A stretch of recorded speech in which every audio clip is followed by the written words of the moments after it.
Hello बच्चों, let's read this question. So the question says study the graph and answer the following questions. ये graph पढ़ करके जो given questions है उनका आंसर कीजिए.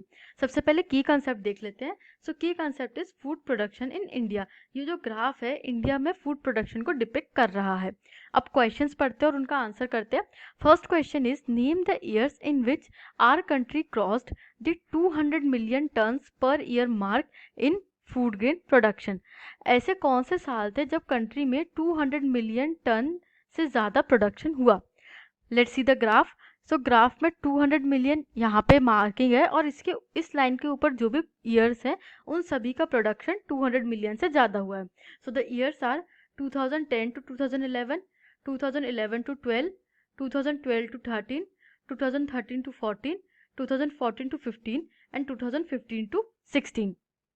Our second question is in which decade India experienced the highest decadal increase. ऐसे कौन से 10 साल थे जिसमें कि इंडिया ने हाईएस्ट डिकेडल इंक्रीज एक्सपीरियंस किया फूड ग्रेन प्रोडक्शन में. तो ग्राफ में देखते हैं. Now we have to compare the graph. अब हमें कंपेयर करना है ये जो नंबर्स दिए हुए हैं इनको आपस में कंपेयर करके हमें डिराइव करना है कि कौन से ईयर में कौन से डिकेड में कौन से 10 सालों में सबसे ज़्यादा प्रोडक्शन हुआ. तो यहाँ पे जो हमें ग्राफ दिया है उसके अकॉर्डिंग 10 साल की जो कैलकुलेशन है वो इस लाइन में है. Here we see that a decade graph is given and here the yearly graph is given. यहाँ पे जो ग्राफ दिया है वो ईयरली ग्राफ और यहाँ पे डिकेड ग्राफ है. तो हम इन 5-6 बार्स को कैलकुलेट करके डिराइव करते हैं कि फ्रॉम द ईयर 2000 टू 2010, 2000 से 2010 के बीच में ये जो गैप है this is the widest gap and we can see कि 2000 से 2010 के बीच में सबसे ज़्यादा डिकेडल इंक्रीज हुआ है. Now let's see the third question. So the third question is production increase consistent in India since 2000 to 2001.